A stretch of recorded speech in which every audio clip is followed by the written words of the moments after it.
Boa noite a todos e a todas. É com muito prazer que estamos dando início ao nosso primeiro encontro, hoje, dia 21 de março de 2022, às 19h12. Este primeiro encontro, então, é sobre um debate, né, do tema mais complexo e distorcido do pensamento budista, o karma. E passo a palavra, então, ao nosso professor Joaquim Monteiro, que fará a palestra, e depois a gente vai abrir para um debate, né? Daí vocês podem fazer as perguntas. E se tiverem alguma pergunta sobre o curso, nós também podemos depois responder. Obrigada, uma boa palestra. Então, boa noite para todas, para todos. Vamos iniciar a nossa intervenção de hoje. Bom, o tema da intervenção de hoje, quer dizer, é o karma, uma análise de suas implicações filosóficas e sociais. Bom, ele vai ser a base do nosso curso, quer dizer, que vai se iniciar no dia 11 de abril. Mas eu gostaria de introduzir a fala de hoje, colocando aqui algumas razões que me levaram a pensar na importância, diria mesmo, na necessidade deste curso.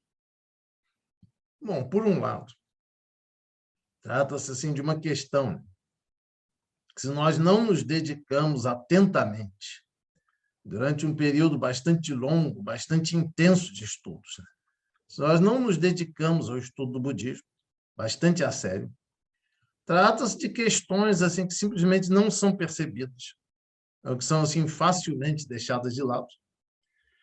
Mas o estudo, né, da literatura budista, a reflexão sobre o pensamento budista, e aí principalmente a literatura do Abhidharma, me convenceram assim de uma forma cabal de que o karma, embora seja visto como um conceito aparentemente simples, que ele possivelmente seja o mais complexo de todos os conceitos budistas.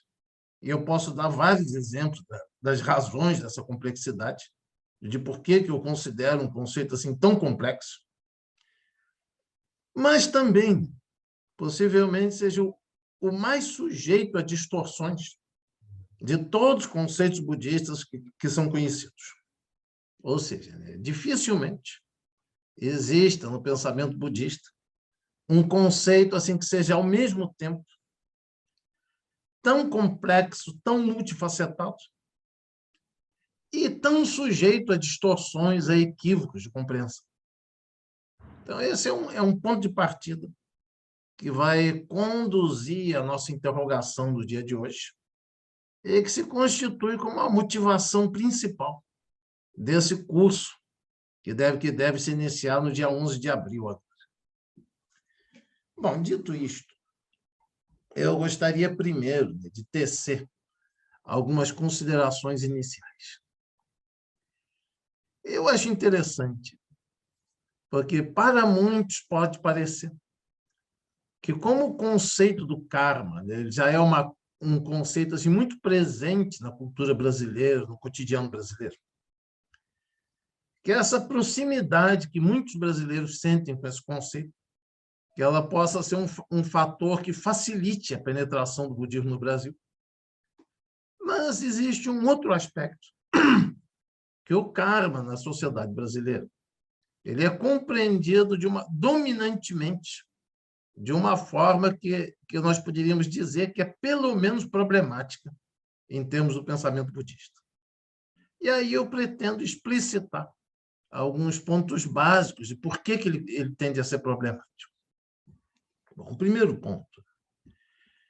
Eu acredito que grande parte daquilo que se pensa sobre o karma, ou se sente sobre o karma, ou se discute sobre o karma ao nível do cotidiano, ele está ligado a um certo senso comum, que já está em grande parte consolidado, quer dizer, na sociedade brasileira. E me parece que é importante interrogar sobre as origens desse senso comum. Bom, eu acho que não seria exagero, que a principal razão, né, porque o conceito do karma ele é bastante conhecido, bastante popular na sociedade brasileira, é a influência, né, daquilo que a gente poderia chamar genericamente do ocultismo ocidental do século XIX, ou, usando uma outra expressão, o esoterismo ocidental do século XIX. Bom, quando eu falo do ocultismo, do esoterismo ocidental do século XIX, evidentemente que eu também estou incluindo aí o espiritismo, mas eu estou me referindo principalmente a correntes, por exemplo, como as diversas correntes da Sociedade Rosa Cruz, a Sociedade Teosófica, toda uma série de pensamentos que, a rigor, né, tem sua origem no final do século XIX europeu e que apresentam assim, características muito próprias. Bom, hoje, no dia de hoje, eu não tenho a pretensão de fazer a crítica de nenhuma dessas correntes, supondo que isso tenha que ser feito. Isso será feito em uma circunstância, em condições completamente diferentes das atuais. Mas eu acredito que existe, pelo menos, quer dizer, alguns dados de senso comum que são facilmente verificáveis no cotidiano brasileiro e que são relativamente fáceis de apontar na sua relação com esse pensamento, com esse pano de fundo, nisso que eu chamo de ocultismo europeu do século XIX. Bom, quando a gente fala de karma ao nível do cotidiano, geralmente existe toda aquela acepção negativa.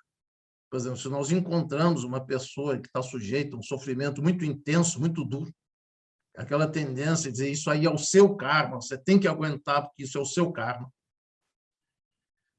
O karma, muitas vezes, ele é entendido, quer dizer, de uma forma assim extremamente negativa, em acepções assim extremamente negativas.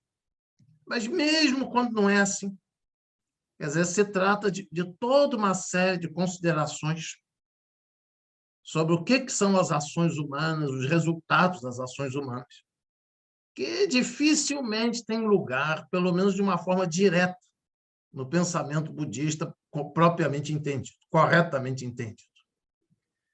Eu vou colocar aqui 2 exemplos dessa falta de compreensão, ou mesmo dessa compreensão incorreta, que eu acredito que sejam mais ou menos comuns, quer dizer, a isso que eu chamo da compreensão do karma no ocultismo europeu do século XIX. Um primeiro ponto que eu acho que é importante destacar. Final do século XIX europeu é um momento histórico muito claro, muito determinante. Ou seja, a religião tradicional está em retirada, está em franca retirada diante do avanço da ciência, dos vários aspectos da modernidade. E não é de se espantar que seja precisamente nesse período histórico que surge aquele discurso de um pensamento ocultista ou esotérico capaz de reconciliar e de integrar religião e ciência, espiritualidade e ciência. Então, esse é um pano de fundo que me parece constitutivo daquilo que a gente chama o ocultismo europeu do século XIX. Agora, tem 2 características aí, em termos da compreensão do karma, que eu acredito que são de uma importância assim, muito central. Embora apareçam nuances ou divergências entre as diversas correntes que eu chamo de ocultismo ocidental do século XIX.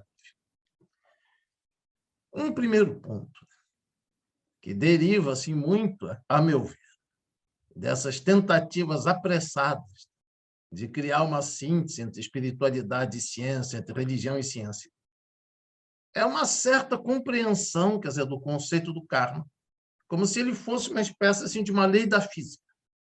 Ou seja, uma espécie de uma lei objetiva, alguma coisa que já está dado na realidade natural. Muitas vezes o karma é trabalhado como sendo uma espécie de uma lei natural. E é entendido assim como a lei natural de causa e efeito. Bom, aí é uma coisa curiosa. Esse pensamento, né, evidentemente, ele parte desse pano de fundo europeu do século XIX. Mas aí entra a primeira indagação. será possível entender o conceito propriamente budista do karma como equivalente de uma espécie assim, de uma lei objetiva da física, uma espécie de lei de ação e reação? Esse é um primeiro ponto que nós precisamos discutir.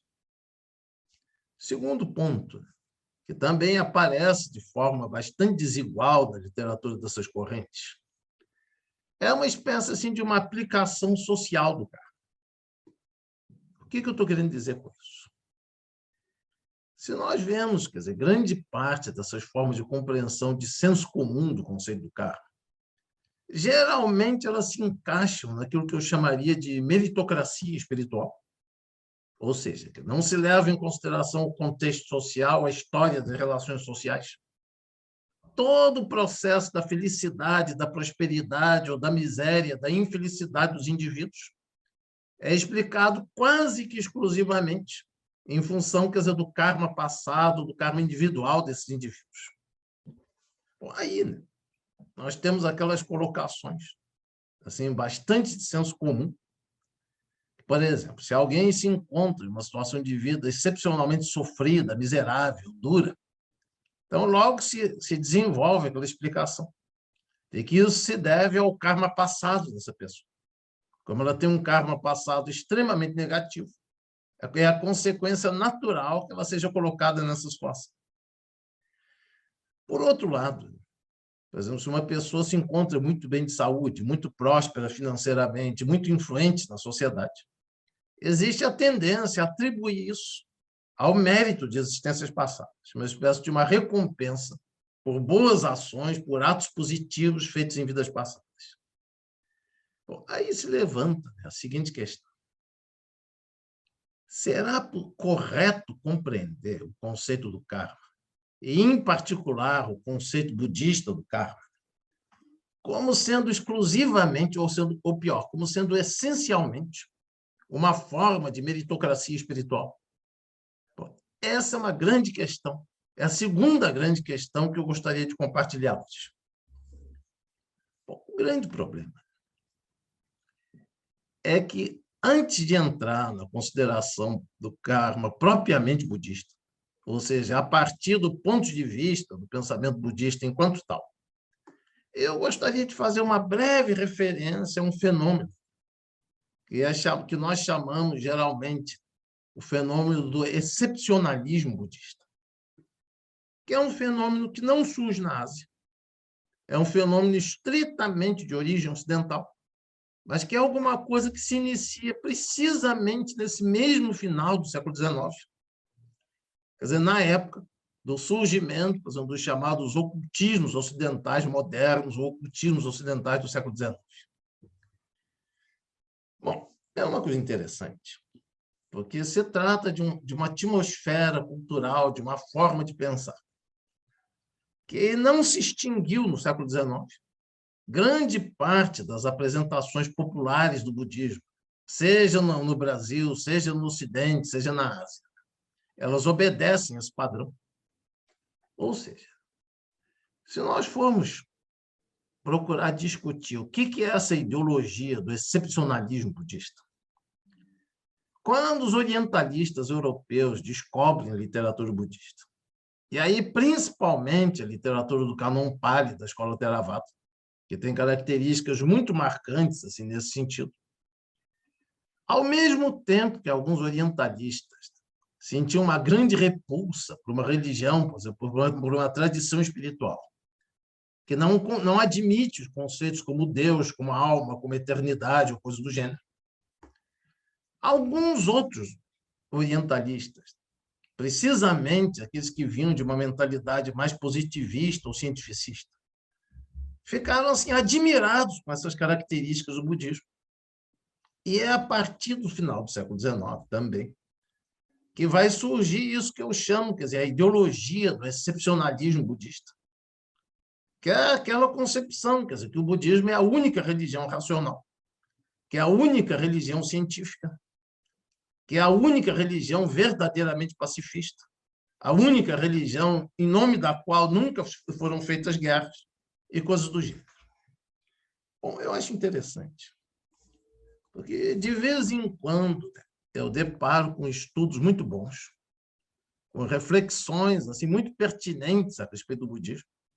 Às vezes eu recomendo essas reflexões para vários amigos e conhecidos meus. E muitas vezes eu percebo que existe uma resposta muito fraca a respeito delas. Mas, a respeito disso que eu chamo a ideologia do excepcionalismo budista, tem uma obra que eu achei extraordinariamente boa, que é do professor Ivan Thompson, um professor canadense, chamada Why I Am Not a Buddhist. Por que eu não sou um budista? Bom, quem tiver interesse, depois eu deixo de referências. A obra é essa aqui. Bom, por que essa obra é tão boa? O autor, ele participou durante vários anos daquele Instituto Mind and Life, promovido pelo Dalai Lama. E aí ele percebeu que, nesse contexto, dificilmente se dava um diálogo, um debate consistente entre budismo e ciência. Ou seja, a conclusão dele, que é uma conclusão que eu concordo plenamente, eu assino embaixo de 90% do que ele escreve nesse livro, é que essa ideologia do excepcionalismo budista, que defende, quer dizer, que o budismo é científico, que a ciência moderna comprova o budismo, ou que o budismo comprova a ciência moderna, ao mesmo tempo que ela não tem grande consistência em termos do próprio pensamento budista, ela conduz a uma postura de negligência intelectual, porque diz ele que o pensamento budista possui precisamente recursos filosóficos para desenvolver uma crítica a essas visões ingênuas do cientificismo. E quando o budismo embarca nessa ideologia do excepcionalismo, ele praticamente renuncia a todo o potencial crítico do seu pensamento, que é uma coisa a respeito da qual eu sou obrigado a concordar com ele de uma forma praticamente integral. Ou seja, é muito difícil eu ler algum livro que eu concordo com mais de 50%, mas esse livro, que eu acho uma das poucas obras realmente relevantes que foram escritas sobre o budismo nos últimos anos, o livro é de 2020, eu diria que eu teria apenas umas pequenas discordâncias com o autor, que eu assinaria embaixo de perto de 90% do que ele escreveu. Porque, no meu caso, é uma coisa extraordinária, porque eu dificilmente assinaria embaixo de 90% da maior parte das obras, mesmo daquelas que eu considero as mais excelentes, as melhores que eu já li assim na minha vida. Bom, então, nós temos essa visão do karma dentro do ocultismo ocidental do século XIX, com essas duas características, né, de compreender o karma como se fosse uma lei científica, um equivalente, fazendo das leis da física na esfera moral, e com uma espécie de uma meritocracia espiritual. E, infelizmente, uma parte considerável da literatura que assume o ponto de vista do excepcionalismo budista, ela defende posições a respeito do karma muito próximas, quiçá mesmo idênticas ao do ocultismo europeu do século XIX. Então, se coloca necessariamente a questão: o que será a teoria budista do karma? Quais são os fundamentos da compreensão budista do karma? Será que é possível aceitar essa compreensão do karma como uma espécie de uma lei física objetiva? E, principalmente, será possível aceitar que o karma ele possa ou deva ser entendido nesse contexto como uma espécie de meritocracia espiritual? Então, essas são as questões principais que eu sinto necessidade de colocar hoje.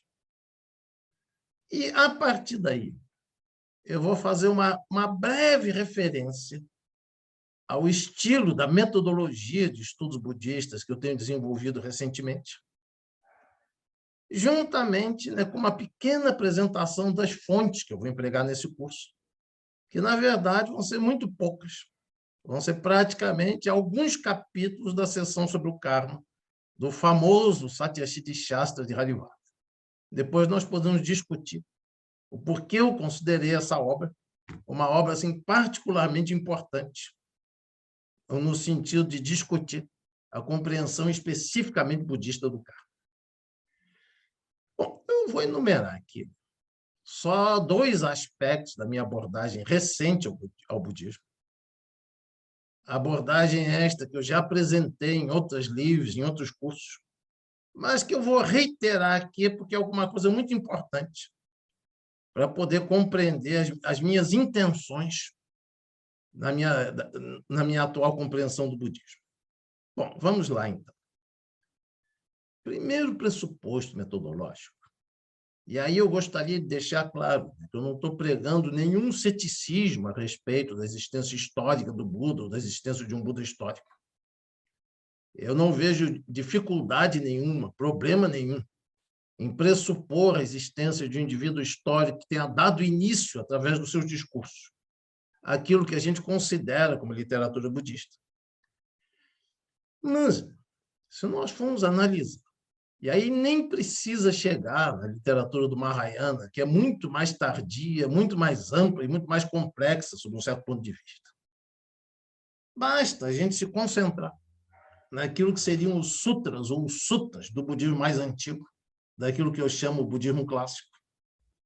Ou seja, naqueles materiais que estão incluídos, em parte, no Sutta Pitaka do Cânon Pali, em parte nas traduções para o chinês, para o mandarim, quer dizer, dos equivalentes do Cânon Pali, a partir do chinês, ou seja, traduções para o chinês de diversas outras escolas do budismo clássico, de materiais, de literatura de diversas outras escolas do budismo clássico, que não Theravada. Aí, no caso, existe literatura Mark Sasaka, existe toda uma série de escolas que foram vertidas assim, para o chinês. Mas aqui, principalmente, a literatura Sarvastivada e Dharmagupta. Bom, quando nós pensamos nessa literatura, me parece bastante claro que ela só pode ser compreendida como resultado de um longo processo histórico. Ou seja, aquilo que na origem seriam as memórias das palavras do Buda, que foram preservadas pela Sangha. Isso se desenvolve de uma forma extremamente complexa durante os séculos. E o resultado final seriam essas coleções que a gente tem, seja do Sutta Pitaka em Pali, seja dos equivalentes das outras escolas traduzidos para o chinês ou para o mandarim. Bom, então, não se trata, evidentemente, aqui de textos que se formaram precisamente no mesmo momento histórico, nas mesmas circunstâncias, mas que toda essa literatura aponta precisamente para um longo processo de desenvolvimento e vão surgir uma série de mudanças. E aí é um ponto básico. O segundo ponto que eu gostaria de ressaltar que aquilo que está em pauta nessa literatura budista mais antiga não se trata aí de você julgar o caráter factual das interlocuções do Buda.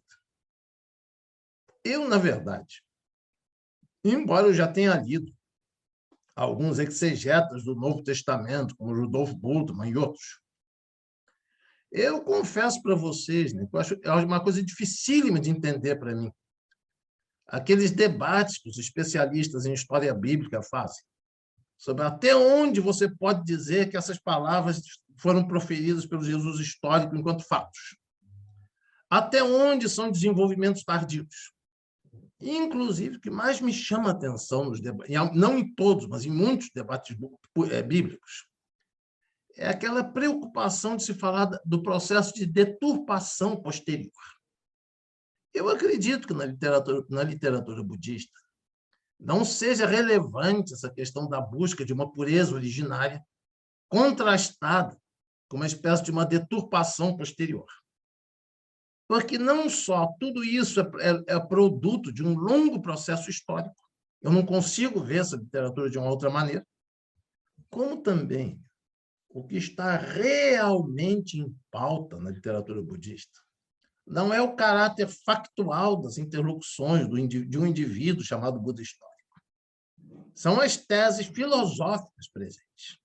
Ou seja, a questão da verdade da literatura budista, inclusive da literatura budista mais antiga, é uma questão essencialmente filosófica, tendo pouco ou nada a ver com uma questão estritamente factual.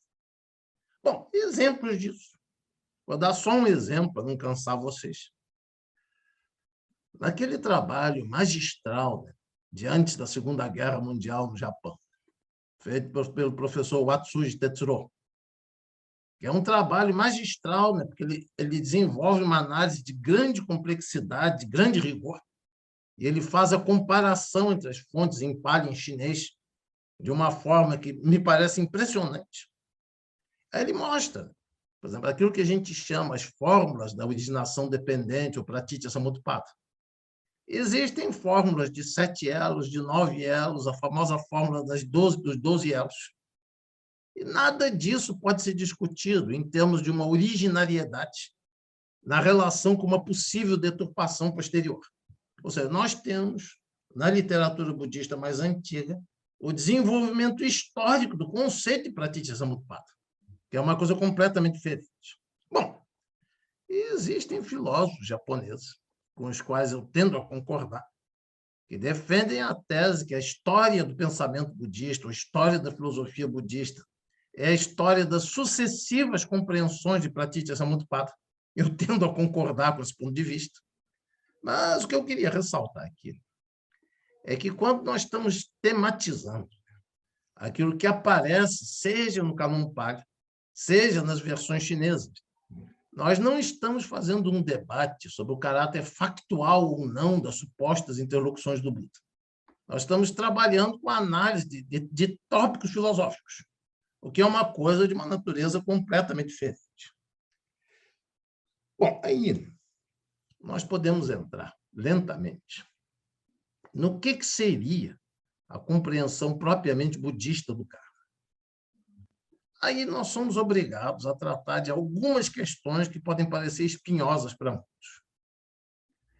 O primeiro problema fundamental é que me parece, bom, se existirem exceções a esse ponto de vista, eu agradeço se alguém me apontar, porque isso dá margem para outras discussões. Me parece que existe um quase consenso entre as escolas mais antigas de que uma compreensão completa e perfeita do karma, né, só a esfera dos Budas pertence.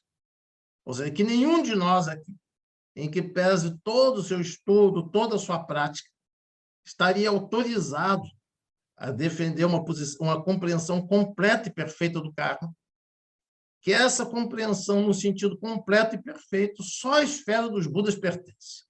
E isso já me parece um ponto de partida fundamental. Ou seja, se algum de nós, ou se alguma de nós, se volta para uma pessoa que está numa situação de sofrimento intenso, aí eu chego para essa pessoa e digo, isto aí é o seu karma, esse sofrimento é o seu karma, é evidente que eu estou mentindo, porque é impossível um ser humano poder saber com clareza o que é o karma do outro. Então, esse é um ponto de partida que me parece de uma tremenda importância. Aí, usando uma expressão um pouco pomposa, uma expressão levemente filosófica, que pode soar pomposa, vamos pensar, então, um pouco sobre o que são as bases epistemológicas do pensamento do karma. Aí, primeira coisa, eu acho que quando a gente procura pensar o karma, é fundamental associar a compreensão do karma com aquele conceito das 3 sabedorias, ou seja, a sabedoria do ouvir, a sabedoria da reflexão e a sabedoria do cultivo. E como que o karma, a compreensão do karma se encaixa nessas 3 sabedorias, é que é o grande ponto de partida para mim. Então, vamos pensar o seguinte. Contrariamente ao que pensam muitas pessoas, ou seja, que a meditação budista, segundo muitas pessoas pensam que é realmente isso, ela significaria uma prática sem pressupostos. Você simplesmente senta e observa o que acontece sem pressupor nada. Bom, coisa que é tanto ou quanto mais grave do que isso, é que tem muita gente que acha, inclusive, que ciência é isso. que você pode, por exemplo, fazer uma física sem colocar pressupostos teóricos e sem estruturar experimentos a partir desses pressupostos. Bom, isso, evidentemente, é uma forma de pensar completamente inexistente no arcabouço do budismo tradicional. Bom, ainda entra um problema espinhoso. Se nós pegamos a descrição, por exemplo, que aparece das diversas funções mentais no segundo capítulo do Abhidharmakosha de Vasubandhu, o problema do karma vai estar essencialmente ligado ao conceito de Shraddha, que pode ser entendido como fé ou como confiança. Ou seja, a definição de Shraddha no Abhidharmakosha seria aquela pureza da mente, ou aquela purificação da mente, que acolhe princípios, como as 3 joias do Buda, do Dharma e da Sangha, e a causalidade kármica. Bom, isso para muitos pode parecer uma coisa escandalosa. Como assim? Quer dizer, o budismo não é uma religião sem fé? Não é uma religião científica? Mas eu acho que não existe escândalo algum aí, porque eu desafio qualquer pessoa a me provar que é possível pensar o que quer que seja sem ter pressupostos. Então, quer dizer, quando se fala em depositar uma confiança básica, quer dizer, no conceito do karma, a partir de um processo do ouvir do ensinamento, e essa questão da confiança, ela está essencialmente associada à sabedoria do ouvir, isso é apenas um reconhecimento de que se eu cogito seriamente de ser budista ou de percorrer o caminho budista, isso não pode ter consistência alguma sem a aceitação de alguns pressupostos. Então, esse é o primeiro problema. Segundo problema, quando nós vamos desenvolver esse tópico ao nível da segunda das 3 sabedorias, que é a sabedoria da reflexão, evidentemente, quando nós desenvolvemos essa confiança básica no conceito do karma, conforme entendido pelo budismo, evidentemente que isso não exclui a reflexão, muito pelo contrário. É precisamente a aceitação de determinados pressupostos que vai me dar, quer dizer, as bases para desenvolver a reflexão. E aí, né, o conceito do karma, as diversas implicações do karma, não só podem, como inclusive devem, precisam ser objeto de análise e reflexão. Aí nós adentramos no terreno filosoficamente mais importante. Partindo do pressuposto que eu aceito sem nenhuma reserva de que uma compreensão completa e perfeita do karma só a esfera dos Budas pertence. Então, ao nível da sabedoria da reflexão, nós podemos pensar com profundidade, pensar com rigor, desenvolver uma compreensão cada vez mais profunda ou mais rigorosa do karma. Mas, evidentemente, apenas em termos da sabedoria da reflexão, nós não temos condições de chegar àquilo que muitos chamariam de uma realização efetiva da realidade do karma, que aí já é um problema completamente diferente. Bom, no budismo tradicional, existe muitas vezes aquela compreensão de que aquele que, através da sabedoria do ouvir, realiza primeiro a confiança no conceito do karma, que desenvolve uma reflexão bem articulada sobre esse conceito, e que, a partir daí, por exemplo, adentra num processo meditativo, que pode ser equivalente aos 4 dhyanas ou outras formas de absorção, seria possível essa pessoa ter uma realização direta, experiencial do karma, evidentemente que mediada pelo ouvir e pela reflexão. Bom, isso é de uma importância decisiva. Agora, eu só vou confessar para vocês, com toda clareza, que eu, pessoalmente, não tenho essa realização através dos dhyanas, experiência direta das teorias do karma. E eu não me embaraço, não é embaraçoso para mim dizer que nenhum dos meus professores alegava ter esse conhecimento. Mas, então, nós temos aí um pressuposto assim, de grande importância, que é que o conceito do karma, primeiro, ele tem que ser desenvolvido através da confiança do ensinamento do Buda, uma confiança que vem através do ato do ouvir. Segundo, que a pura e simples confiança não é suficiente. Ou seja, esse conceito tem que ser objeto de uma reflexão, de uma análise, de uma consideração, digamos, filosófica, bastante rigorosa, bastante detalhada. E se abre aí, dentro da perspectiva do budismo tradicional, a possibilidade disso ser experienciado, ser realizado através da prática meditativa.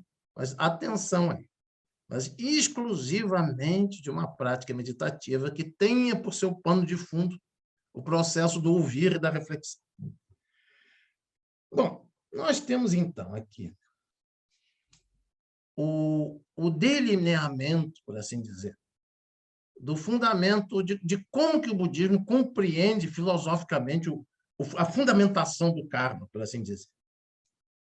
Bom, nós vamos entrar, então, agora, a partir disso, na compreensão dos principais aspectos do conceito de karma. Então, a primeira coisa seria a definição. O que é o karma dentro da compreensão budista? O karma, vocês já devem ter percebido, é um conceito extremamente amplo e complexo. Ele abarca uma série de dimensões, uma série de aspectos. Mas aquilo que me parece a definição praticamente consensual em toda a literatura budista que me foi dado conhecer é que o karma significa, primeiro, ação intencional. Segundo, quer dizer, as consequências dessa ação. Então, um exemplo que eu gosto de dar. Vamos supor que eu estou caminhando aqui na Redenção, em Porto Alegre. Aí eu percebo que uma criança de bicicleta está para ser atropelada. Aí eu dou um pulo, consigo tirar a criança da frente do automóvel. Mas nesse processo que eu dei o pulo e tirei a criança da zona de risco, eu piso em uma formiga e eu mato a formiga. Bom, questão. Eu acumulei karma matando a formiga? Resposta inequívoca: não. Não, porque o ato de matar a formiga não foi um ato intencional. Bom, pensando essa questão dos atos intencionais e das suas consequências, existem filósofos budistas modernos, como Yasuda Lijin e outros, que entendem isso como uma espécie de uma relação entre liberdade e destino, ou seja, que são precisamente as nossas escolhas, as nossas opções, que configuram o nosso destino na vida. Eu acho que essa é uma reflexão bastante interessante. Agora, a conclusão básica que a gente pode tirar é que, na medida que o karma é entendido, primeiro, como ação intencional, ou seja, o karma só pode existir enquanto intenção. Segundo, como as consequências dessa ação intencional, então está excluída, de princípio, qualquer compreensão do karma como uma espécie de uma lei da física, como uma lei natural objetiva, a qual nós estamos pura e simplesmente sujeitos. Inclusive, porque a postulação desse tipo de lei natural, ele iria na contramão daquilo que o conceito do karma budista procura defender. Então, esse é o primeiro problema. Segunda questão, e nós já estamos nos aproximando do final. Existem diversas modalidades do karma que nós vamos dissecar com detalhe durante o curso. Ou seja, primeiro, existe aquela distinção entre o karma mental, o karma verbal e o karma corporal. Sendo que na tradição budista, se dá uma ênfase ao karma mental, porque tudo aquilo que nós dizemos, ou nossas ações corporais, em última instância, são expressões de uma intenção que é de natureza essencialmente mental. Segundo, existe uma distinção dentro do karma dito samsárico, do karma contaminado, entre o karma saudável, o karma não saudável e o karma neutro. Terceiro, existe uma distinção importantíssima, a respeito da qual praticamente ninguém se refere, embora ela apareça fartamente no Abhidharma-koša, no Satyasiddhi-shastra e uma série de outras obras. A diferença entre o karma mundano ou contaminado e o karma supramundano ou incontaminado. Ou seja, karma mundano é todo aquele karma que é impulsionado pela ignorância, que se dá através dos três venenos da ignorância, do ódio, da cobiça, e que conduz necessariamente à continuidade do sofrimento do samsara. Agora, o outro aspecto do karma, que é uma coisa que me espanta, ele é extremamente visível no Satyasiddhi Shastra. Ele aparece com uma certa frequência no próprio Abhidharma Kosha, que é o conceito do karma supramundano e incontaminado. E aí tem duas variantes. O primeiro exemplo do karma supramundano é a própria definição do budismo, enquanto os atos de fala do Buda em benefício dos seres sensíveis. Ou seja, toda a possibilidade que nós temos de trilhar o caminho se dá em função desse encontro com os atos de fala do Buda, que é na medida que ele obedece à intenção de beneficiar os seres sensíveis. E se ele se expressa como uma fala, como um discurso, ele é necessariamente uma forma de karma. E a segunda forma do karma supramundano, se nós formos nos restringir aqui às diversas variantes do budismo clássico, seriam aqueles 4 estágios do caminho supramundano, ou seja, aqueles que entram no fluxo, aqueles que retornam uma vez, aqueles que não mais retornam, e os arahats, aqueles que realizam, desenvolvem a realização completa e perfeita já na existência presente. Então, nós já temos uma outra categoria de karma que quase nunca é levada em consideração nos estudos em geral. Bom, e aí tem mais uma questão importante, que eu vou procurar trabalhar bastante. É que, embora exista indiscutivelmente uma dimensão individual do karma, que diz respeito às minhas ações intencionais e às suas consequências, o karma ele não é estritamente individual. Existe aí a noção do karma coletivo, e isso é extremamente rico, porque dá para pensar. Vamos supor. Geralmente, quando a gente pensa biologia, existe aquela ideia que existe a matéria inorgânica, que a vida se forma a partir da matéria inorgânica, mas se dá uma dimensão muito fraca para a ação dos seres vivos, dos seres orgânicos. Agora, na medida que toda espécie biológica ela constrói o seu meio ambiente através da sua atividade, então nós podemos dizer, por exemplo, que o casulo, que todas essas formas de vida são expressões do karma karma coletivo de uma determinada espécie. Bom, embora toda aquela discussão sobre o karma individual nas existências passadas e outras, né? Isso precisa também ser discutido, mas eu não vou entrar nesse assunto hoje. Evidentemente que nós podemos pensar em um karma especificamente humano, através do qual a espécie humana se cria através das suas ações.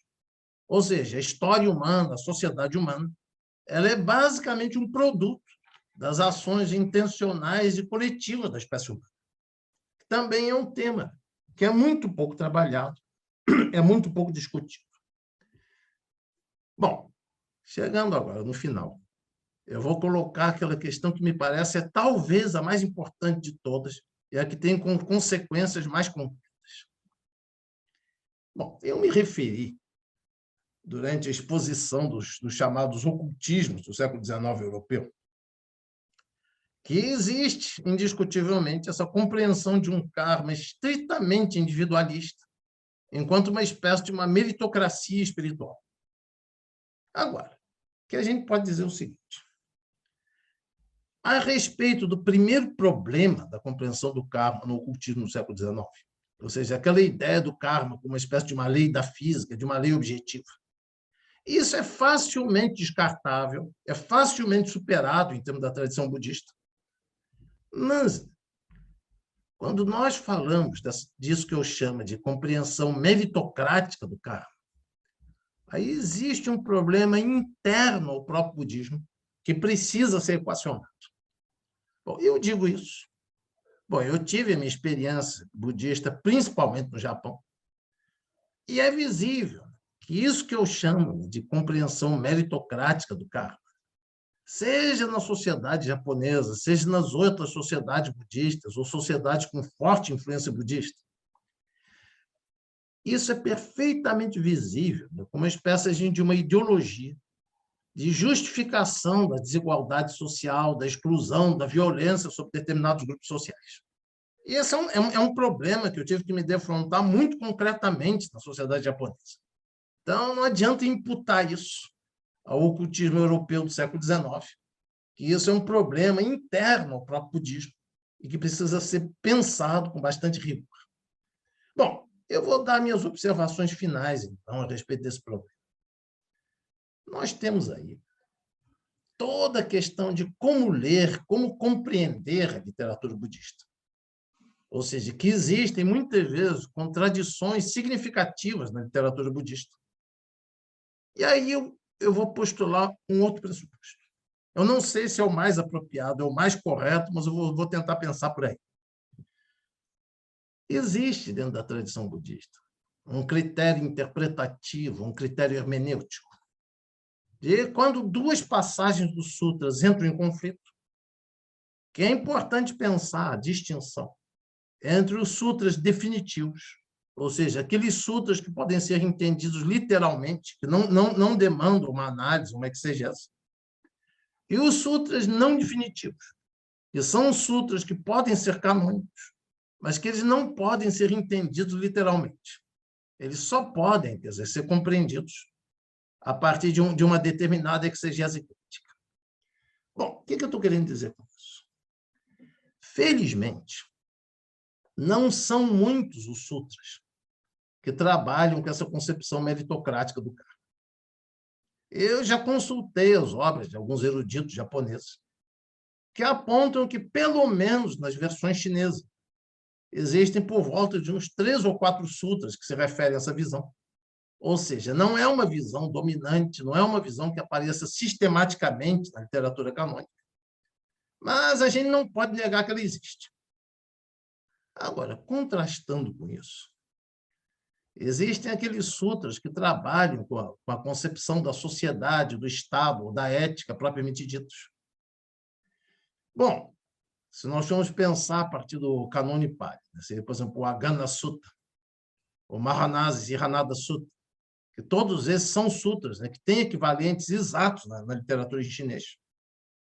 E a coisa mais interessante, quando nós paramos para pensar a partir daí, é que, embora nenhum sutra budista negue a existência de um karma individual ou de consequências individuais, esses sutras que pensam a questão da gênese das funções do Estado e da ética social, eles não têm nenhuma retórica justificativa das desigualdades em função do karma individual.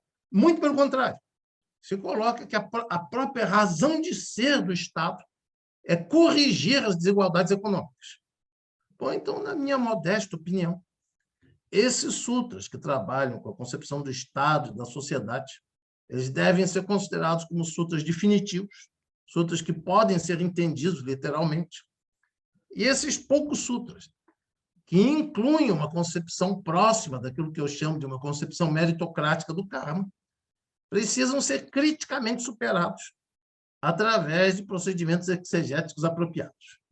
Bom, é isso que eu tinha a dizer hoje. Isso, num certo sentido, é uma espécie de uma síntese também, uma breve síntese do conteúdo que vai ser desenvolvido no curso. Então, eu encerro por aqui e fico na expectativa da participação de todas e todos. Muito obrigado.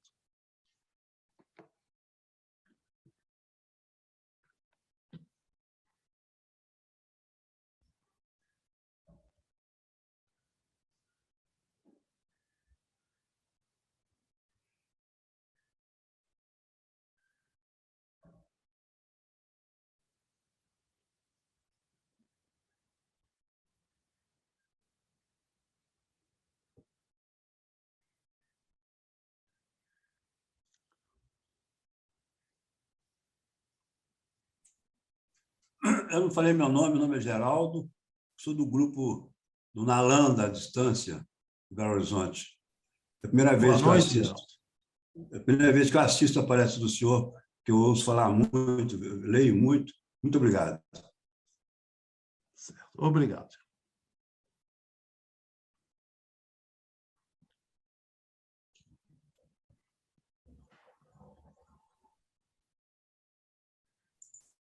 Pode abrir o microfone e perguntar, Olinto. Olinto levantou a mão. por favor. Boa noite. A pergunta mais é para, eu acho, para os organizadores, para a Janice e para o Walter mesmo. Eu achei muito interessante, como todos os cursos do professor Monteiro. Eu só estou com um problema que aqui eu estou em Santa Maria, Rio Grande do Sul. As aulas na universidade começam exatamente no dia 11 e eu vou dar aula à noite. E eu vou perder os 20, 15 minutos do curso. E eu gostaria de saber se vão ser disponibilizados vídeos das aulas para eu poder pegar esse pedacinho que eu vou perder do curso. Sim, aqui o nosso modus operandi básico é sempre disponibilizar as gravações. Então, não te preocupa que uns dias depois da aula eu posto lá no grupo do WhatsApp e aí tu consegue assistir. Tá, obrigado. E eu posso, após assistir, fazer perguntas para serem respondidas na outra aula, porque eu vou estar sempre defasado 20 minutos, não sei. Pode perguntar no WhatsApp, ou se tu quiser, posso perguntar durante a aula em teu nome, tranquilo, a gente dá um jeito. Tá ok, então. Obrigado, Walter. Vou Nada. com certeza fazer a inscrição. Obrigado.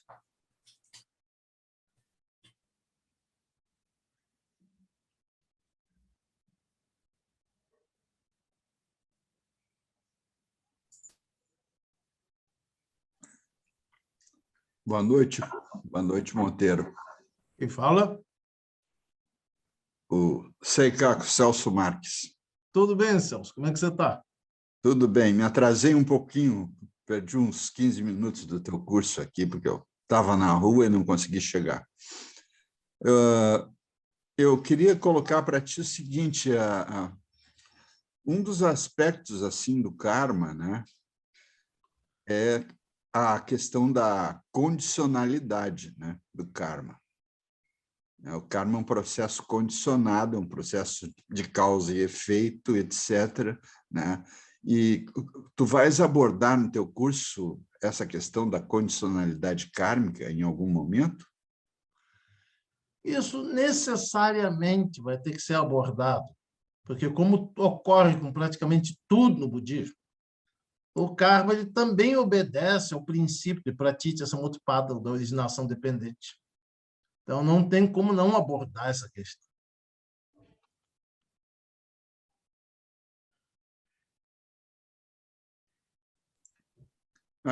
Aí entra a questão da condicionalidade e também da cessação da condicionalidade, né? Entraria também nesse processo, a emancipação, vamos dizer, humana, a liberação do karma seria um processo, né, de descondicionamento dessa condicionalidade que nos constitui enquanto egos, né? Enquanto subjetividade, né?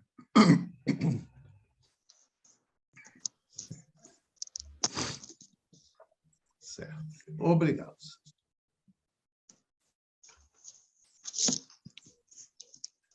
Eu gostaria de saber como me inscrever, professor. Através do Nalanda eu devo conseguir, né?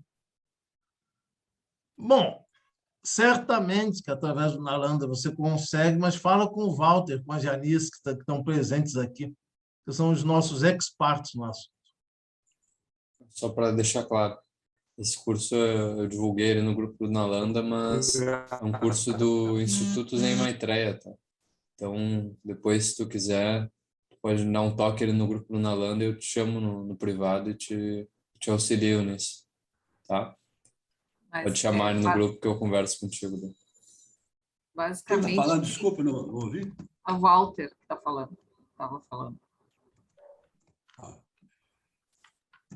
Mas, basicamente, terias que entrar, mandar um e-mail, né, para o Instituto zenmaitreya@gmail.com,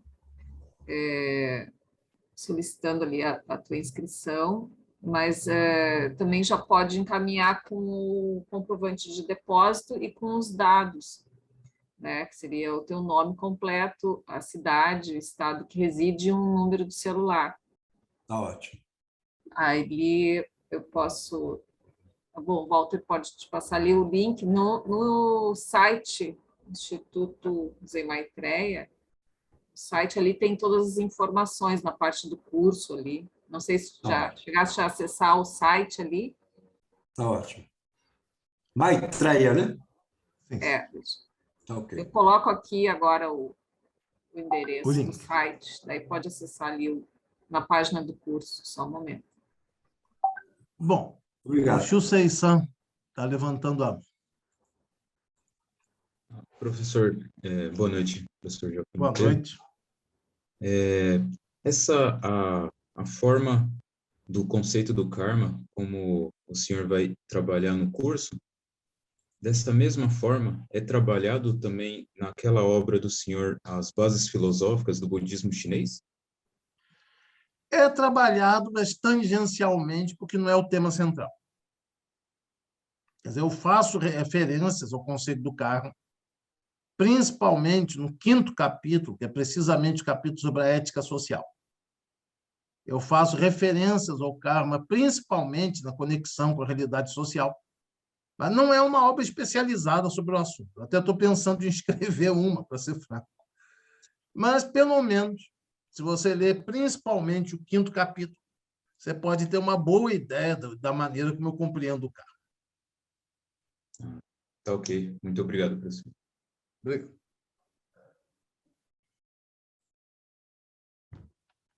O Eduardo levantou a mão. Por favor. Boa noite. Boa noite. Boa noite, gente. Boa noite, professor. Ai, boa noite.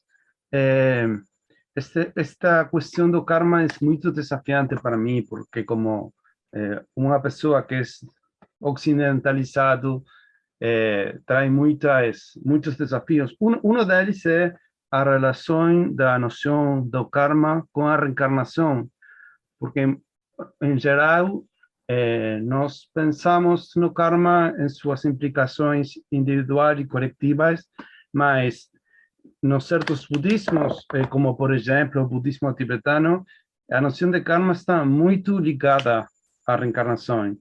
E essa a ideia da reencarnação é uma ideia que é muito difícil, desafiante para nós ocidentais poder compreendê-la. Então, eu queria só plantear essa ligação entre karma e reencarnações, então, como uma questão desafiante para a mente ocidental. Isso. Bom, eu diria que não é apenas desafiante para a mente ocidental. Se você vê, por exemplo, países como o Japão, a Tailândia moderna, existe todo um processo de crítica à visão tradicional do karma. Mas hoje, como eu estava procurando trabalhar com um conceito mais genérico de karma, eu evitei propositalmente, né, tocar nesse tópico. Mas eu diria, a esse respeito, eu faria as seguintes observações. Primeiro, mesmo quando se reconhece sem grandes problemas a compreensão tradicional, o termo reencarnação, evidentemente, é inapropriado, porque não existe uma mesma alma que passa de uma existência para outra. Isso é uma coisa muito básica. Agora, o grande problema, aí eu vou procurar trabalhar isso da forma mais filosófica possível. No Japão e em outros países da Ásia, existem correntes que colocam, por exemplo, que o problema do renascimento, da transmigração, seria uma forma de pensar mítica, uma forma de pensar que não seria mais admissível no budismo moderno. Bom, esse é um problema, né, a que eu gostaria de me dedicar futuramente. Eu acho que existe uma série de questões que não foram suficientemente respondidas nesse contexto. Mas se a gente não pensa, né, que pode demonstrar o renascimento, a transmigração a partir de uma base especulativa, mas pelo menos que você pode pensá-los com rigor. Então, tem 2 dicas que podem ser colocadas.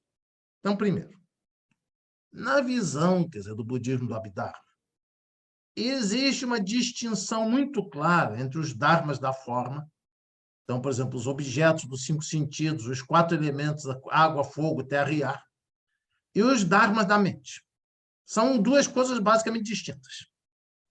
Então, se a visão budista tradicional é correta, então a extinção dos dharmas da forma, né, não levaria necessariamente à extinção do fluxo mental, ou dos dharmas da mente.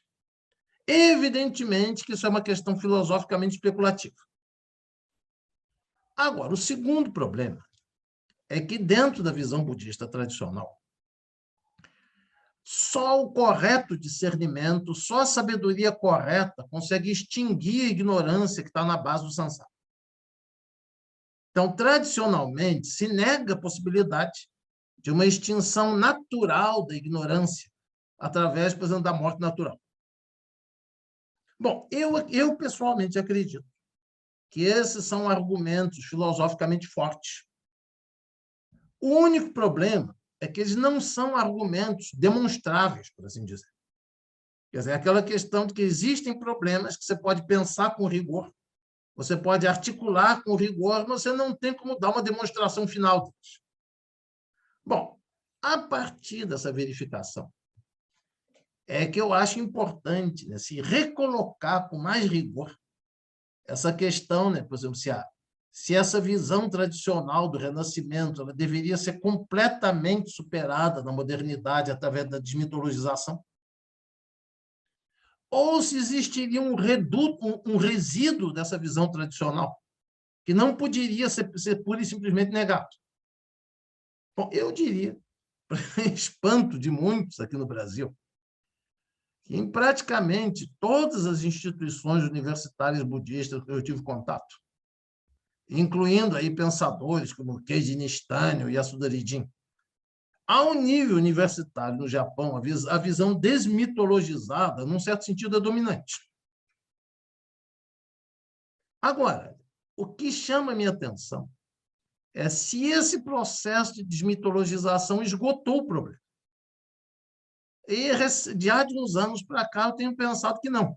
Quer dizer, que é toda uma questão que tem que ser repensada a partir das suas bases.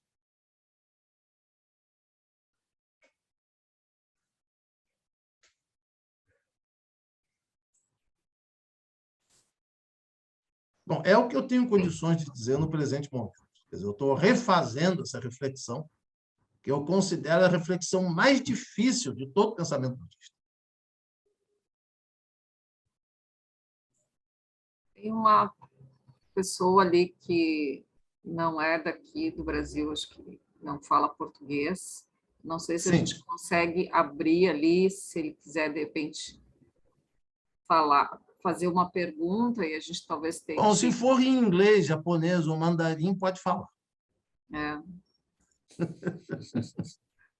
Aí... Mas eu acho que ele não levantou a mão, ele está só aplaudindo. Ele está só aplaudindo, na verdade. Woman or man? Tá certo. Bom, aí a questão dele se manifestar ou não, isso não é nosso problema. É só a gente ficar no aguardo.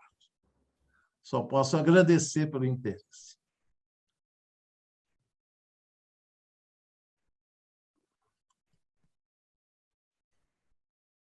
Bom, estamos aí em aberto para quem tiver questões a colocar. Professor Joaquim, uma pergunta. O senhor falou que esse entendimento ocidental que o karma é uma lei objetiva, não confere com o que o budismo pensa do karma, né? O conceito do karma no budismo. A minha pergunta é a seguinte, só para eu começar a entender essa diferença. Se o karma for uma lei objetiva, natural, não importa onde o ser humano está, se na China, se no Brasil, se no Japão, e ele fizer alguma coisa, virá a consequência. Assim como a gravidade na Terra, pelo menos, com pequenas flutuações, acontece sempre do mesmo jeito, né? Então, a minha pergunta é a seguinte, uma ação intencional feita numa determinada sociedade é diferente, o karma referente a uma ação intencional feita numa determinada sociedade é diferente de uma ação intencional feita numa outra sociedade? Essa é uma excelente questão. Eu já tenho algumas bases para articular uma resposta. Bom, a questão da física e a questão da sociedade é uma coisa bastante diferente. Eu tenho posições bem claras nesse respeito. Mas eu posso dar um exemplo que aparece com todo detalhe no 5º capítulo do meu livro sobre os fundamentos filosóficos do budismo chinês, que está ligado à diferença, por exemplo, da compreensão, por exemplo, da ação intencional e das consequências, dentro do budismo e do hinduísmo, por exemplo. E aí vem aquela questão. Será que aquilo que a gente entende como ação intencional, como consequência, em função do relativismo cultural, não seria tudo completamente diferente em todas as sociedades? Então, por exemplo, o que seria um ato intencional? O que seriam as consequências desse ato? Na Índia, na China, nos Estados Unidos, na Alemanha, entre os aborígenes do Bornéu, não seria tudo diferente? Essa é uma questão que se coloca filosoficamente, e que eu acredito que até hoje não foi considerada suficientemente.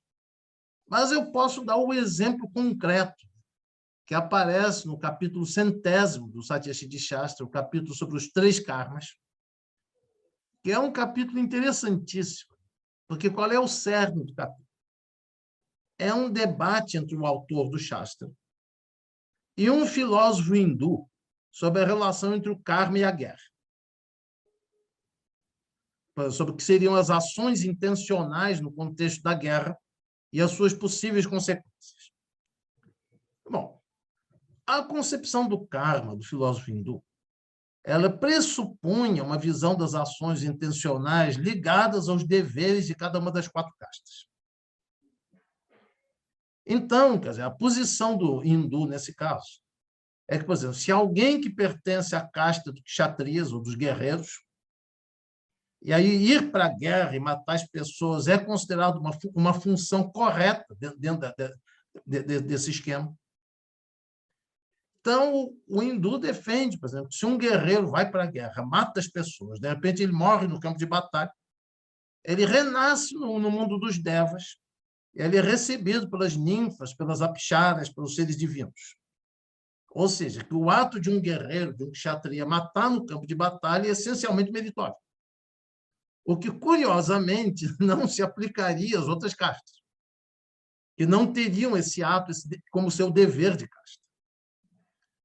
Agora, o Harivarma vai responder, o autor do Satyasiddhi Shastra, de que mesmo que existam atenuantes, por exemplo, se tratar, por exemplo, de uma guerra defensiva, de uma guerra contra um invasor imperialista, coisa do gênero, que existem atenuantes na gravidade do karma, mas que o ato de matar é necessariamente uma ação intencional não saudável, cuja retribuição conduz necessariamente ao inferno.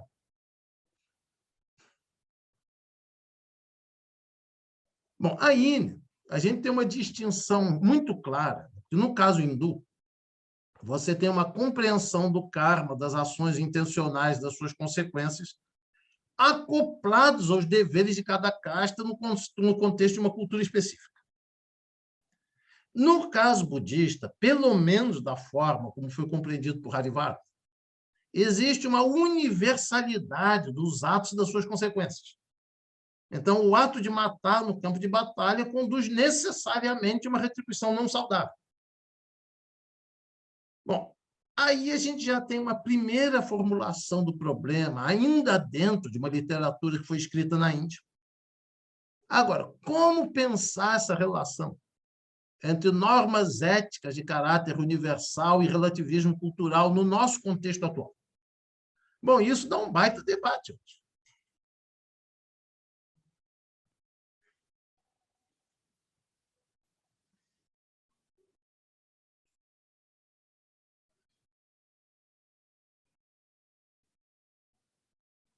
Bom, é o que eu tenho para dizer no momento. Claro que isso pode ser mais desenvolvido.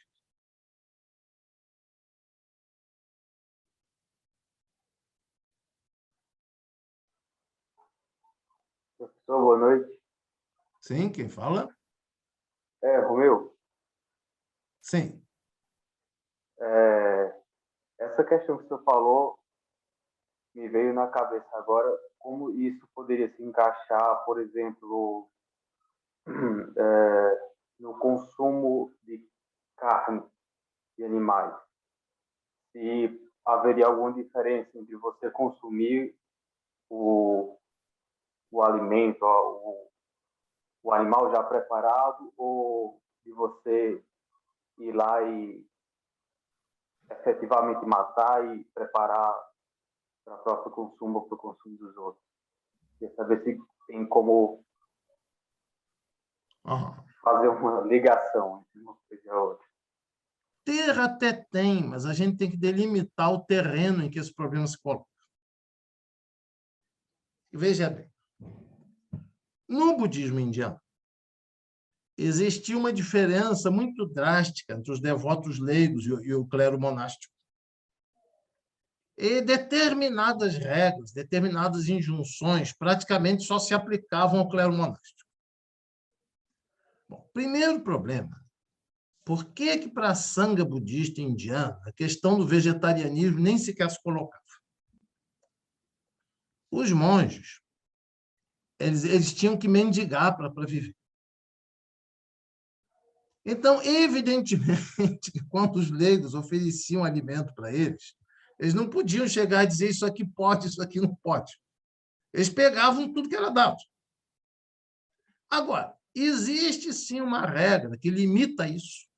Então, por exemplo, um monge, se ele chega numa residência de um leigo, se o animal já foi abatido, ele está cozinhado e preparado, ele pode comer. Agora, o que não era considerado aceitável era que se matasse um animal especificamente para alimentar o monge. Bom, mas isso é uma discussão que se dá dentro dos limites estreitos da comunidade monástica indiana.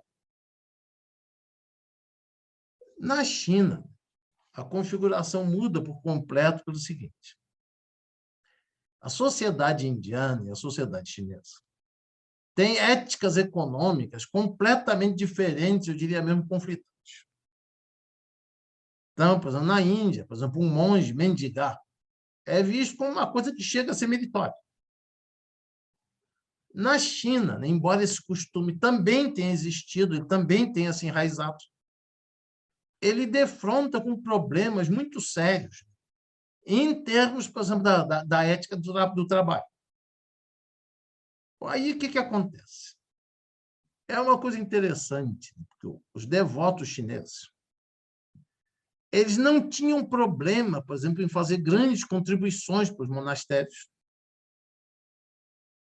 Mas eles tinham problemas, por exemplo, em dar coisas para o monge que mendigava. Isso vai se tornar a origem de uma instituição importantíssima do budismo chinês, que é alguma coisa que o Zen, em particular, enfatiza muito, que é o problema da cozinha do monastério. Você vê, nas obras do próprio mestre Dogen, você tem trabalhos que lidam com o problema da cozinha, do cozinheiro, da cozinha do monastério. Isso não existia na Índia. Na Índia ninguém pensava numa coisa dessas. Quer dizer, tudo isso vem basicamente a partir da visão da ética social, da ética econômica chinesa. Então, quer dizer, a partir do momento que os próprios monastérios passam a ter uma cozinha, e isso, eu vou repetir, foi muito enfatizado, em particular na tradição Zen, o problema concreto do vegetarianismo se torna muito mais sério. Porque aí teriam que ser os próprios monges que iam matar os animais e cozinhá-los. Eu me lembro, nos 2 anos que eu residi e trabalhei em Taiwan, eu percebi que a sociedade taiwanesa, não na sua totalidade, mas em boa parte, ela tem uma tendência vegetariana muito forte que você não vê no Japão. Então, por exemplo, a primeira vez que eu fui fazer inscrição para um congresso acadêmico em Taiwan, tinha um item ali da fichinha, né, que eu não entendia o que ele dizia. Os outros itens todos eu matava direto. Aí eu fui perguntar para a menina, para a secretária lá do departamento. Ela me explicou que aqui você tem que dizer se você quer alimentação vegetariana ou não. Que é uma coisa que se aplica muito aos próprios leigos em Taiwan. E aí, a importância que o vegetarianismo tem na prática budista taiwanesa e chinesa é um troço impensável, por exemplo, no Sudeste da Ásia. Não sei se eu te respondi. Perfeitamente. Obrigado. Até tem um restaurante aqui na Oswaldo Aranha que é de comida de Taiwan, eles são de Taiwan. E é realmente a maior parte da alimentação ali no buffet é comida vegetariana, é legumes, Sim. é Sim. bem mais. A gente poderia colocar, por exemplo, como pensar isso na sociedade contemporânea ou na sociedade brasileira. Isso daria uma boa discussão, só que nas tradições budistas que existem concretamente até os dias de hoje, você tem certos costumes, certas regras muito delimitadas.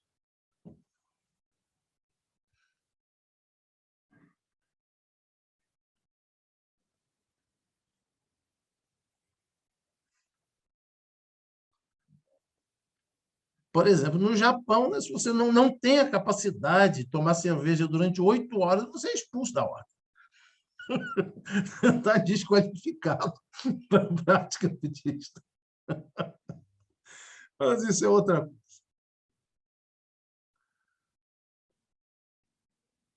Obrigado.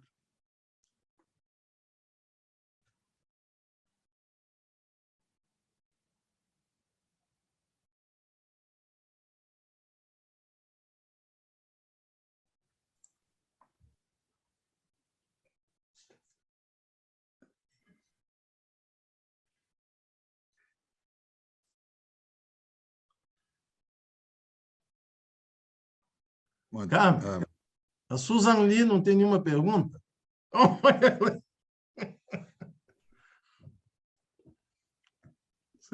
Só é possível a realização búdica na condição felina. Eu acho que sim. Professor, eu me teletransportei do centro aqui para Ípica. Eu tive um hiato, tive que interromper, tive um hiato, mas estou voltando aqui. Perdão se eu faço uma pergunta repetitiva, né? Mas eu queria que falasse alguma coisa sobre o meio ambiente, de fato, né? Sobre o nosso, não só sobre o karma individual, mas o karma coletivo e assim o que se faz nesse meio ambiente. Não sei se já foi falado sobre isso, perdão. Hoje eu não falei sobre isso, mas, inclusive, vai ter uma aula específica sobre isso. Bom, primeiro falando em termos genéricos, depois em termos concretos. Genericamente falando, você não pode separar as ações humanas do meio ambiente, que o ser humano sempre existe. Até falar de conexão com a natureza chega a ser esquisito, porque a gente nunca existiu fora da natureza. Mas existe um dado importante aí. É que aquilo que a gente chama de natureza não é na maior parte dos casos, não é uma natureza pura. Então, por exemplo, você pega o meio ambiente dos indígenas da Amazônia. Aquilo não é um ambiente que existe de uma forma puramente natural, é um ambiente que surge da interação entre as ações intencionais coletivas dos povos indígenas com a natureza. Então, em grande parte, já é uma natureza humanizada. Bom, a diferença entre os indígenas e nós é que eles sabem fazer o serviço. Que, pensa bem, toda a sociedade humana ela se autoconstitui através da sua ação coletiva. Ela também constitui um tipo de relação específico com o meio ambiente. Agora, por que razão? Aí é um desafio, inclusive, para os darwinianos, para o pessoal que explica, por exemplo, a condição histórica, a condição humana, através da seleção natural desses fatores. Porque o desenvolvimento do nosso karma coletivo na modernidade conduziu à situação paradoxal que o ser humano se tornou a única espécie que destrói por completo seu próprio meio ambiente. Então, como pensar essa forma de ser do karma coletivo? De que maneira nós poderíamos tomar consciência dele e romper com esse padrão? Essa, diria eu, que não é uma grande questão, que é a grande questão que estrutura todas as outras no nosso momento atual. E eu acho que o budismo tem que pensar por aí.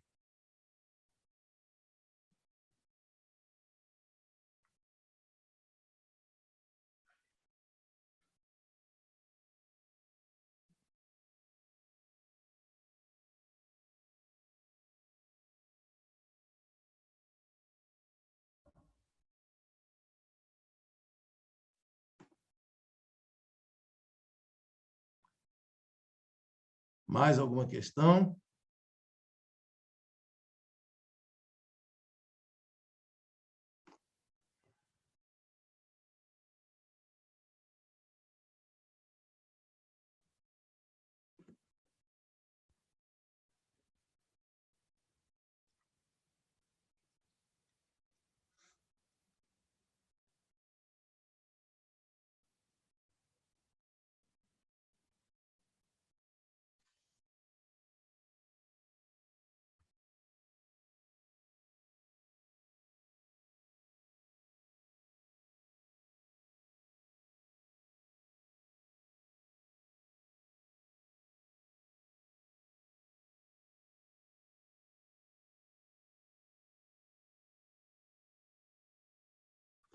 Bom, vamos dar um tempo e depois, então, a gente encerra.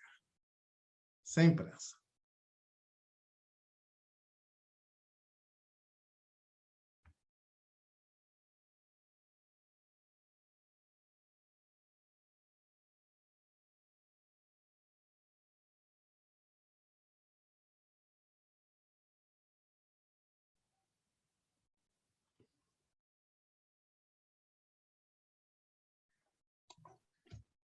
Boa noite. Sim? Bom, eu estava pensando aqui, você falou sobre a concepção... Quem está falando agora? É o Felipe Lobo, eu estou sem imagem. Eu acho que eu Não, não tô... tranquilo, sem problema. Tá. Então, eu estava pensando aqui sobre a questão do karma, da vida, da concepção meritocrática do karma, e pensando um pouco sobre como tem... Fala-se muito, eu não sei se isso é um problema de tradução, de práticas de acúmulo de méritos dentro de certas tradições budistas. Aí eu gostaria de pensar se isso é válido com base na literatura das escolas budistas do budismo clássico, se não é, de onde surgiu essa ideia, se isso é possível. Você poderia falar um pouco sobre isso? Aí a gente teria que entrar em uma consideração bastante complicada, bastante complexa, a respeito dessa noção de mérito, por exemplo. Bom, eu acredito que existem pelo menos duas categorias de mérito. Bom, não vou falar com rigor, porque isso é só uma questão nova dentro das minhas considerações. Bom, primeiro, existiriam aqueles méritos que, mesmo sendo mundanos, eles estão associados à prática do caminho. Então, vamos supor, você manter os 5 preceitos. Isso é perfeitamente mundano, mas dentro da concepção budista tradicional, isso seria uma prática meritória, que, por assim dizer, direcionaria sua mente para o caminho. Agora, uma outra coisa completamente diferente é você associar a noção de mérito com determinadas circunstâncias concretas de vida. Por exemplo, miséria, prosperidade, doença ou saúde. E aí o que eu posso dizer é o seguinte: isso que eu chamo de concepção meritocrática do karma, eu não acho que esteja completamente ausente dos sutras, mas pelo menos nos sutras do budismo dito clássico, né, é uma forma de pensar que aparece muito raramente e que entra em contradição com outras formas de pensar que me parecem muito mais corretas. Quer dizer, então é todo um problema. Agora, de acordo com as escolas budistas, esse problema da acumulação de mérito ou não, da relevância ou não da acumulação de mérito, existem visões assim radicalmente opostas. Por exemplo, na escola da Terra Pura, essa questão do mérito é quase que anulada. Mas, quando a gente pensa em termos da relação social, primeiro, né, que a visão meritocrática tem muito pouca base nos sutras. Segundo, né, se você for ver a maior parte dos países budistas, isso sempre conduziu a conclusões muito trágicas e muito negativas. Então, eu não tenho dúvida alguma, né, que é um aspecto que precisa ser criticamente superado. Não respondi a contento, mas era o que eu podia dizer no momento. Mas obrigado pela questão, porque é um questionamento bastante válido. Sensei Asal, boa noite. Boa noite, Asal. Quanto tempo? Tudo bem? Tão bem quanto possível. Equilibrado. Equilibrado em meio ao vendaval do Sansara. Ao lodaçal do Sansara. Lodaçal do Sansara. Sensei, muito obrigado pela explanação mais uma vez e por compartilhar seus conhecimentos. Aproveitar também para agradecer os colegas do Zen Maitreya por mais um curso. Sensei, eu queria ir na esteira do que foi questionado pelo Felipe, se considerarmos meritocracia espiritual, né, dentro do karma individual, se isso não entraria em colisão com a refutação de Atman, né, considerar esse pressuposto. Então, talvez por isso, pouco abordado nos sutras, no budismo clássico que o Sensei mencionou. Essa é uma primeira dúvida. E a segunda, acho que o Sensei já respondeu a pergunta da Carmen, né, o quanto o conceito de karma coletivo pode pautar as discussões do contexto histórico atual, né, desigualdades sociais e tantos outros problemas que nós temos. Sim, sim. A primeira questão que você coloca, ela é importante. Eu só diria o seguinte: se nós admitimos aquela compreensão tradicional do renascimento, da transmigração, da continuidade kármica sem alma, sem Atman, certamente isso abre alguma margem para essa interpretação meritocrática. Se você concebe esse contínuo mental como sendo uma coisa completamente separada, distinta das relações sociais, por exemplo. Isso exige, né, uma consideração bastante detalhada. E aí, por exemplo, é uma das vantagens das compreensões desmitologizadas, porque esse problema simplesmente desaparece. Agora, o que eu sinto é o seguinte: se você situa uma metodologia apropriada nos estudos budistas, se você analisa a literatura com bastante rigor, é um problema que é perfeitamente passível de ser superado. Eu não acredito que a compreensão meritocrática do karma seja correta em termos budistas, mas é um problema que tem que ser mais explicitado, que é uma coisa que ele raramente é.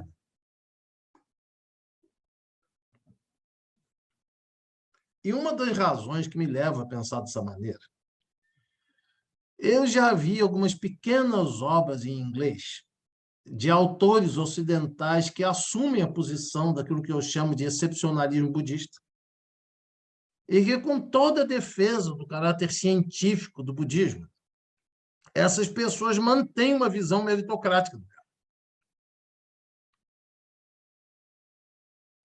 Quer dizer, então, né, é um problema sério, mas eu acho que é importante ter um pensamento budista, uma compreensão filosófica budista, capaz de dar conta desse problema, que não é um problema que possa ser escamoteado para debaixo do pano.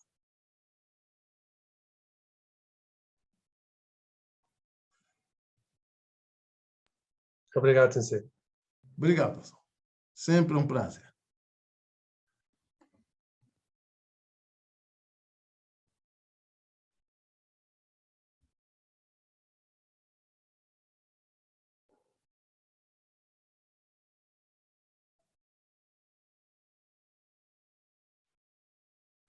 Bom, ainda temos algum tempo. Fiquem à vontade.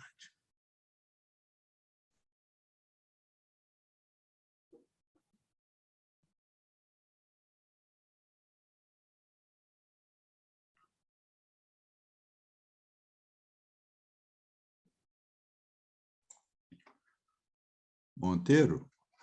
Sim? É o Secaco, Celso Marques. Celso. Tu achas que, por exemplo, essa questão ecológica aí, né, como foi levantada pela Carmen, ela implica obrigatoriamente na concepção de um karma coletivo, né? Sim, sim. Né? Quer dizer, tu achas que como é que é, vamos dizer assim, no budismo, pelo menos no budismo moderno, digamos assim, né? Tu conhece do Japão, como é que entra essa questão do... Há um desenvolvimento, porque algumas pessoas veem assim o budismo com uma perspectiva excessivamente individualista, que não trata das questões relativas, vamos dizer assim, a uma ética social e outros aspectos, né? Eu queria saber como é que tu vês isso atualmente, assim, como é que o budismo atual equaciona isso no teu conhecimento? Duas questões que eu posso colocar rapidamente. Primeiro, basta se viver em qualquer país asiático, né, que o mito do budismo individualista desaba. Historicamente falando, nunca existiu budismo individualista em nenhum país da Ásia. Esse é o primeiro ponto. O segundo ponto é que, embora existam reflexões, existam até ações budistas em relação ao meio ambiente, não me parece que essas reflexões sejam suficientes no momento atual. Quer dizer, eu acho que existe uma necessidade de renovar essa concepção do karma coletivo dentro da questão ambiental e ecológica, inclusive com o máximo de severidade. Agora, o que eu diria da minha experiência histórica? Em termos filosóficos, eu acho que quem abriu a porta mais significativa para colocar essa questão foi o Yasuda Rijin, com aquela questão, quer dizer, do capital como sendo uma forma de ser do samsara. Bom, isso, né? abre caminhos assim, para uma série de coisas muito importantes. Agora, em termos de uma preocupação ambiental, de uma ação ambiental, eu confesso que eu achei o budismo japonês relativamente fraco. Onde eu vi alguma coisa mais concreta, uma preocupação e uma ação mais concreta, foi em Taiwan.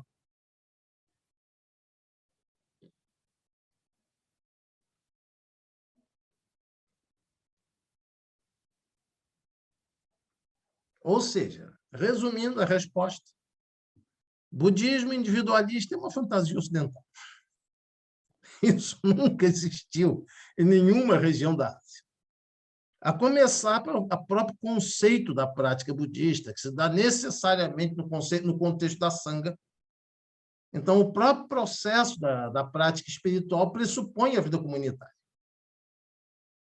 Segundo, que certamente, quer dizer, se nós formos procurar pensar em uma abordagem budista da questão ambiental, da mudança climática, disso tudo, que, aliás, é alguma coisa que cruza muito com essas discussões recentes sobre o antropoceno, o capitaloceno. Certamente, eu acho que o conceito-chave é a compreensão do karma coletivo. Agora, em terceiro, eu não vou dizer que o budismo japonês seja completamente, como é que se diz, sem preocupação com a questão ambiental. Mas, em termos, né, de uma tendência a pensar esse problema de uma maneira concreta, a agir concretamente, eu acho que Taiwan dá de 10-0 no Japão. Honestamente.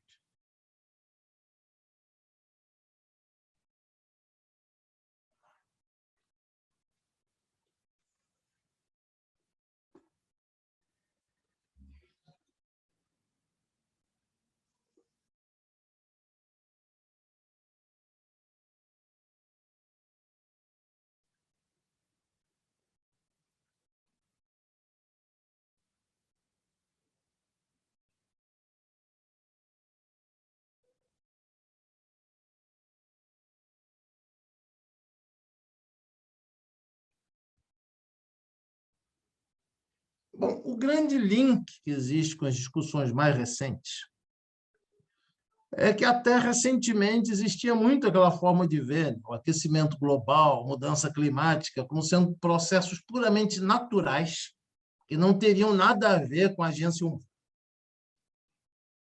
Bom, quando entram essas discussões sobre o antropoceno e o capitaloceno, fica bastante claro que a questão ambiental é essencialmente uma coisa ligada a uma determinada forma da agência humana.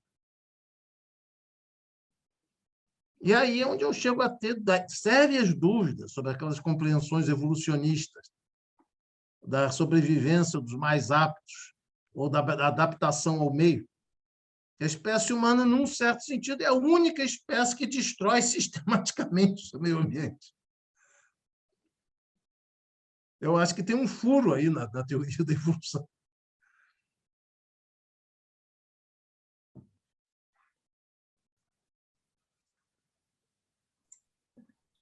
Tem alguns autores aí que estão questionando exatamente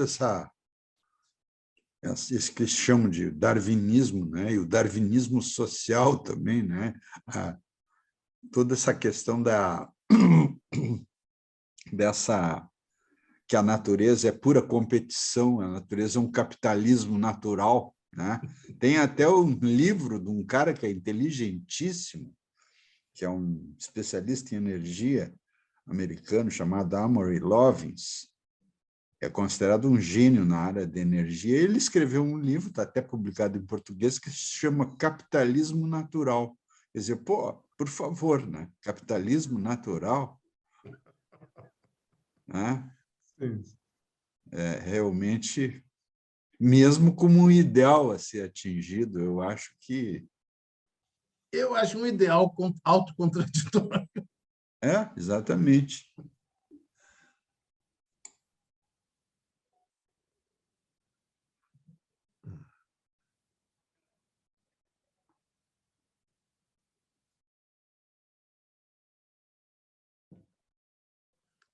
É isso. Essas são as contribuições que eu tenho condições de dar no momento. Porque uma coisa é o pensamento budista como ele existiu até hoje. Eu acho que a nossa época está exigindo outro pensamento.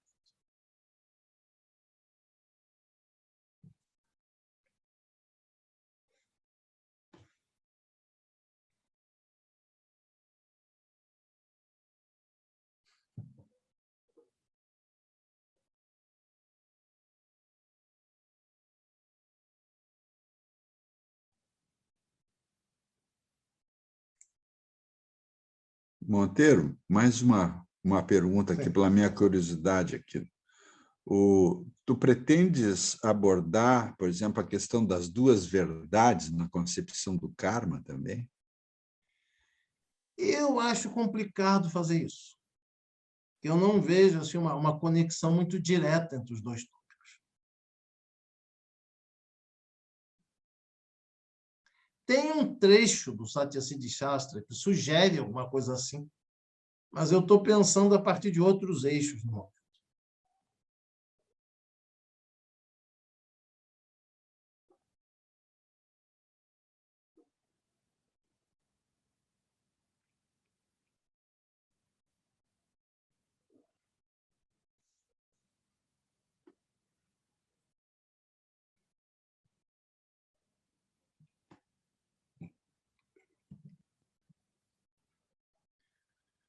Bom, estamos praticamente no horário. Mais alguém tem alguma questão a colocar?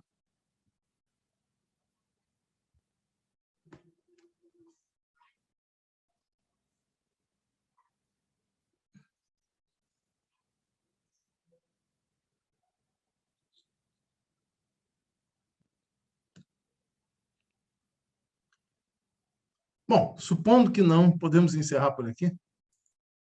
Acho que sim. Já está bom. Então, basicamente, antes de concluir, só 2 avisos.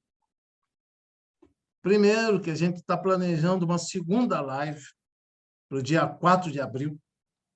Vai ser o desenvolvimento dessa primeira, mais ou menos da forma que a gente fez com o curso anterior. Segundo, que como o curso se inicia no dia 11 de abril, quem tiver interesse em participar, por favor, está no momento das inscrições. Podemos encerrar, então? Por favor. Um abraço. Um abraço. Até o nosso próximo encontro, pessoal. Tchau, tchau. Até breve. Muito obrigado. Muito obrigado. Obrigado. Obrigado, professor. Obrigado, boa noite. Muito obrigado, boa noite a todos. Obrigado e boa noite. Obrigado, boa noite também. Só faço um pedido a todos vocês também, né? Que vocês divulguem no círculo das relações de vocês, de pessoas interessadas em budismo, vocês divulguem o curso do professor Monteiro, esse curso, tá? Pedi um favor para vocês. Tá? Muito obrigado. Ok, obrigado a vocês. Muito obrigado.